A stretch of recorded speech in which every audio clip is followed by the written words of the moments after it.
Subscribe कीजिए good education forever channel को और बेल आइकन को दबाइए लेटेस्ट एजुकेशन अपडेट्स सबसे पहले देखने के लिए। नमस्कार दोस्तों, आपका बहुत बहुत गुड एजुकेशन फॉरएवर में बहुत ज़्यादा स्वागत है। आज आप सीखेंगे कि आप कैसे प्रिपेयर करें क्लास 10th की मैथ्स के पेपर के लिए। मैंने बाकी चारों पेपर के लिए बता रखा है, साइंस, सोशल साइंस, हिंदी और इंग्लिश के लिए आप कौन सी बुक यूज़ करें। लिंक डिस्क्रिप्शन में इन वीडियोस का आप जरूर उन्हें देखें, पर आप इस वीडियो को पूरा अच्छे से देखें।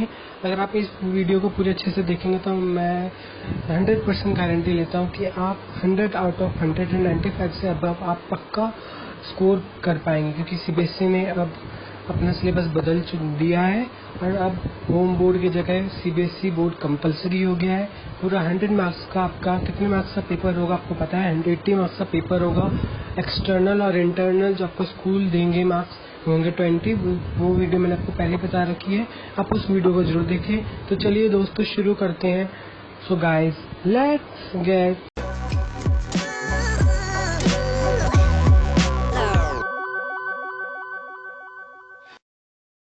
दोस्तों, मैं कोर्स स्ट्रक्चर और बुक बताने से पहले मैं आपको पहले बताना चाहूँगा कि आप टाइम मैनेजमेंट कैसे करें, क्योंकि मैंने अगली आने वाली वीडियो में टाइम मैनेजमेंट का बहुत जिक्र किया है।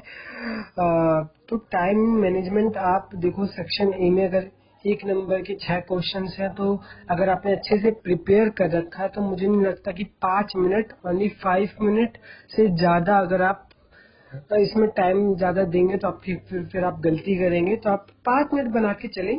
आप इसे अपने अपने हैबिट से आप इसे चेंज भी कर सकते हैं। इस टाइम मैनेजमेंट ये नहीं है कि मैंने बता दिया टाइम मैनेजमेंट आप इसे फॉलो ही करना है। जस्ट मैं एक बता रहा हूँ जिस हिसाब से मैंने फॉलो किया था।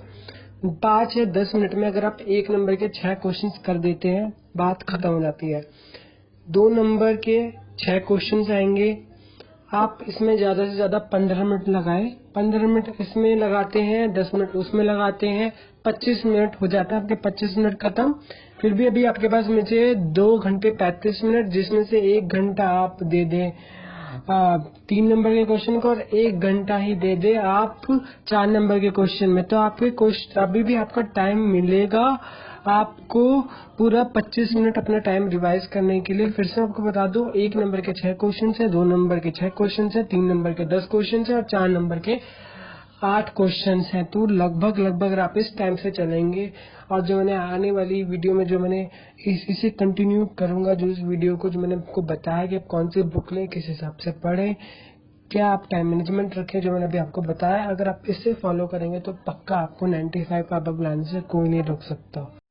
तो दोस्तों फिर से आप लोगों को पहले एक बार कोर्स स्ट्रक्चर एक बार डिफाइन फिर से कर देता हूँ, क्या बदलाव आए हैं और क्या क्या चीज़ें आपको हर एक चैप्टर में आपको प्रिपेयर करनी है ताकि आप वो मार्क्स पूरे ले सके। फिर मैं आपको फिर बताऊंगा हर एक चैप्टर को आप कैसे प्रिपेयर करें और फिर बताऊंगा कौन सी बुक बेस्ट है। तो दोस्तों पहला चैप्टर जो नंबर सिस्टम आपका 6 मार्क्स का, algebra 20 marks, coordinate geometry 6 marks, algebra 20 marks का, ज्योमेट्री 15 मार्क्स से, ट्रिगो 12 मार्क्स की, मेंसुरेशन 10 मार्क्स का और स्टैटिस्टिक्स एंड प्रोबेबिलिटी 11 मार्क्स से। टोटल 80 मार्क्स आपके बन रहे हैं। जो 10th क्लास का पेपर होगा वो 80 मार्क्स का होगा, बाकी जो 20 मार्क्स होंगे वो स्कूल के पास होंगे, जिसमें से आपके वो यूटी लेंगे, प्रैक्टिकल्स लेंगे, कोई एक्टिविटी करवाएंगे आपसे, तो वो 20 मार्क्स होता है। तो दोस्तों आज मैं आपको बताता हूँ, अभी मैं आपको बताता हूँ क्या क्या इन सेक्शन में कौन कौन से चैप्टर आ रहे हैं। तो रियल नंबर बहुत इजी चैप्टर है। इस चैप्टर को अगर मैं लेकर चलूँ रियल नंबर को, तो अगर आप इसकी एनसीईआरटी कर लेते हैं मोर देन इनफ है। अगर क्योंकि इसके क्वेश्चन मैंने जहाँ तक देखे हैं कि prove that it is an this और दिस, मतलब जो भी क्वेश्चन अभी तक आए हैं, इस पहले मैंने क्वेश्चन देखे हैं, तो लगभग एनसीईआरटी और इसके एग्जाम्पल के आए हैं। बाकी अभी जो मैं आपको बुक बताने जा रहा हूँ, अगर आपको कोई अच्छा क्वेश्चन लगता है बुक से, तो आप उन बुक को जरूर एक बार ट्राई करें। अगर आप उस बुक को कंप्लीट कर लेते तो गारंटीड है कि आपके 95 अबव आएंगे मैथ्स में आउट ऑफ 100। अब आता है अलजेब्रा में, चलते हैं, जो आपको 20 मार्क्स है। तो दोस्तों रियल नंबर है 6 मार्क्स का, 6 में से 6 नंबर लाने कोई बहुत डिफिकल्ट काम नहीं है, बहुत इजी काम है। आप 6 नंबर अपने हाथ में पकड़ सकते हैं। अलजेब्रा में आते हैं पॉलिनोमियल्स, बहुत इजी चैप्टर है, जस्ट आपको प्रैक्टिस करनी है।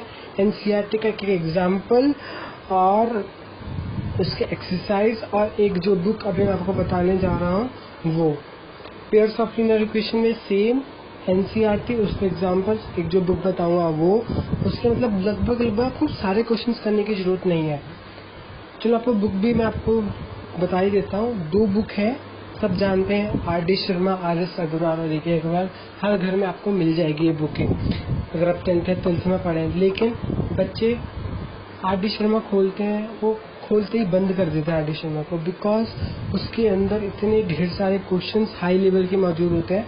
तो मैं आपसे रिक्वेस्ट करूँगा, अगर आपके पास आर.डी. शर्मा है, आप अपने टीचर से बोलें कि आप सिलेक्टेड क्वेश्चन ही आप करें, बिकॉज 11th में मैंने देखा 10th में कि AP GP के कुछ 11th के क्वेश्चन डाल रखे हैं जो मतलब डिफ़िकल्ट है आना 10th बोर्ड में। 11th के एनसीईआरटी के क्वेश्चन 10th बोर्ड में आना तो इम्पॉसिबल टाइप है। लेकिन आप अपने टीचर से रिक्वेस्ट करें आर.डी. शर्मा को ले जाके कि मैम आप हमें एग्जाम्पल्स नोट करवा दें ताकि हम उनसे प्रैक्टिस कर लें। अगर आपको वो काम नहीं करना तो आप सीधे आर.एस. अग्रवाल और ए.के. अग्रवाल बुक लें और कोई भी क्वेश्चन छांटने की जरूरत नहीं है। उसके सारे के सारे क्वेश्चन बेस्ट क्वेश्चन होते हैं, सारे सिलेक्टेड क्वेश्चन होते हैं, सारे 10th के बच्चे के स्टैंडर्ड के हिसाब से होते हैं सारे क्वेश्चन।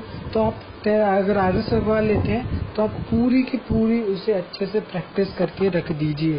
सारे चैप्टर जितने भी एक्स्ट्रा क्वेश्चंस मिलते हैं आपको, अगर आप उसे ख़त्म करके रख देते हैं, मेरे हिसाब से कि आपके पक्का 100 मार्क्स कंप्लीट है, पूरे आपको 100 मार्क्स मिल जाएंगे। अगर उससे भी आपको आगे बढ़ना है तो मैं कोई बुक रेफर नहीं करूँगा आपको कि आप कोई सैम्पल पेपर की बुक उठाएं। जब CBSE अपने सैम्पल पेपर रिलीज़ करती है, मॉडल टेस्ट पेपर रिलीज़ करती है, तब वो उठाएं 10। और अगर अपने टाइम को बचाने के लिए, टाइम बहुत इम्पोर्टेंट हो जाता है, 3 घंटे मिलते हैं और बहुत बड़ा पेपर लगता है। अगर मैथ्स का पेपर जब करने बैठते हैं, आते हुए भी कई क्वेश्चन को छूट जाता है। तो अगर आपको टाइम लिमिट अपनी अच्छी करनी है तो एक पहले प्लान बनाएं कि सेक्शन ए में कितने क्वेश्चंस हैं, सेक्शन बी में कितने क्वेश्चंस हैं, सेक्शन सी में कितने क्वेश्चंस हैं, सेक्शन डी में कितने क्वेश्चंस हैं, और उसी हिसाब से अपना टाइम लिमिट बना दी। जैसे सेक्शन ए में इतने क्वेश्चंस हैं, मुझे 15 मिनट के अंदर ख़त्म करना है, तो मतलब ख़त्म करना है। सेक्शन बी में कितने क्वेश्चन भी आपको बता देता हूँ, टाइम लिमिट भी अगर आपको सेट करना बाई चांस प्रॉब्लम हो रही है। तो दोस्तों ये बुक मैंने 2 बुक बताई, और सैम्पल पेपर बहुत इम्पोर्टेंट है प्रीवियस ईयर के। पिछले साल से अगर आप अपना आधा कोर्स आप कंप्लीट कर सकते, किस हिसाब से क्वेश्चन आता है, क्योंकि सिलेबस चेंज हो गया, फर्स्ट टर्म सेकंड टर्म दोनों आएगा, तो आपको लगभग 5-6 साल के पहले के पेपर नहीं मिलेंगे। तो आप एक और बुक रेफर कर सकते हैं अगर आपको कुछ पिछले साल के सैम्पल पेपर क्वेश्चन पेपर चाहिए CBSE के, तो आप बुक रेफर कर सकते हैं। उसका नाम है शिवदास। ये भी बहुत अच्छी बुक है। अगर आपको फर्स्ट टर्म सेकंड टर्म दोनों टर्म देखने की CBSE ने किस हिसाब से पेपर डिज़ाइन किए हैं, आप शिवदास से आपको 10 साल के पिछले के पेपर मिल जाते हैं, क्वेश्चन पेपर ऑल इंडिया की दिल्ली के। आप उनसे भी प्रैक्टिस करें, तो 3 बुक से आप जरूर प्रैक्टिस करें। पहले तो आप NCERT का बेस कंप्लीट करें, उसके एग्जाम्पल्स, उसके एक्सरसाइज, इसके बाद आप मूव करें उसी चैप्टर के। आप आर.डी. शर्मा उठाएं, आर.एस. ए.के. अग्रवाल उठाएं। अगर आपके पास आर.डी. शर्मा है, टीचर के पास जाएं, एग्जाम्पल उनसे कन्वे करवाएं कि ये एग्जाम्पल है। फिर थर्ड, अगर आपका कोर्स खत्म हो जाता है, आर.डी. शर्मा खत्म, NCERT खत्म, उस model test paper only CBSE model test paper आपको मार्केट में तरह तरह के सैम्पल पेपर मिल जाएंगे। लेकिन मैं आपको बताऊं कि CBSE सैम्पल पेपर और CBSE मॉडल टेस्ट पेपर जो CBSE रिलीज करती है, आप उन्हें ही प्रैक्टिस करें। और जो CBSE के पास्ट ईयर क्वेश्चन पेपर होते हैं, आप उन्हें ही एक बार प्रैक्टिस कर लेंगे तो आपको आइडिया मिल जाएगा किस तरीके के क्वेश्चन आते हैं, तो आप और अच्छे से प्रिपेयर कर सकते हैं। इतना होने के बाद आप शिवदास जरूर रेफर करें, क्योंकि आपको उसमें पिछले साल के क्वेश्चन पेपर होंगे, आपको डिज़ाइन पता चल जाएगा कि किस हिसाब से फर्स्ट टर्म सेकंड टर्म आता है। सेकंड टर्म में आपको पहले पिछले साल के मिल जाएंगे, लेकिन फर्स्ट टर्म करने के लिए आपको कम से कम 2009 तक तो जाना ही पड़ेगा, क्योंकि 2009, 10, 11 तक तो मेरे हिसाब से फर्स्ट टर्म सेकंड टर्म दोनों ही आता था। लेकिन कुछ सालों से, जैसे इसी साल उन्होंने फिर से फर्स्ट और सेकंड टर्म फिर से साथ लिया है पेपर में, तो इसलिए आपको प्रॉब्लम ना हो, इसलिए मैंने आपको पूरा बता दिया, बुक भी बता दी। अब बात आती है आप डिज़ाइन कैसे करें। Pairs of linear equation 2 variables, आप इसी हिसाब से चलें। क्वाड्रेटिक इक्वेशन, अरिथमेटिक AP भी इन्होंने पॉलिनॉमियल्स में ही दिया है। तो पॉलिनॉमियल्स आपका टोटल 20 मार्क्स का हो जाता है। ये बहुत इजी भी है लेकिन थोड़ा थोड़ा डिफिकल्ट हो जाता है एपी में। अगर आप एपी को अच्छे से प्रैक्टिस करेंगे तो मुझे नहीं लगता कि आपको कोई भी रोक सकता है। अब आता है कोऑर्डिनेट ज्योमेट्री में, जो कोऑर्डिनेट ज्योमेट्री 6 मार्क्स का सिर्फ लाइंस इन 2 डायमेंशन का concept of coordinate geometry, graphs of linear equation, distance formula, section formula बहुत इजी है। आपको अगर नंबर लेने तो आप 2 में तो पक्का 12 नंबर ले सकते हैं। नंबर सिस्टम और कोऑर्डिनेट ज्योमेट्री आप आज ही अच्छे से पहले एनसीईआरटी के और आर.डी. शर्मा का खत्म करके बैठ जाए, ताकि आप सोच लो कि आपके 12 नंबर तो भाई कैसा भी क्वेश्चन आ जाए बोर्ड में, 12 नंबर तो 12 नंबर पक्के ही हैं। अब आते हैं ज्योमेट्री की बात। ज्योमेट्री में आपके क्वेश्चन आते हैं, चैप्टर आते हैं ट्राइंगल, सर्कल्स और कंस्ट्रक्शन तो एक प्रूफ तो पक्का ही आता था कुछ पिछले साल। देखो इस साल देखते हैं कि इस साल किस हिसाब से सैम्पल पेपर आता है, लेकिन आप कंस्ट्रक्शन के सारे क्वेश्चन करके जाएं तो ये भी आपका मतलब ज्योमेट्री भी अच्छे से हो जाएगी।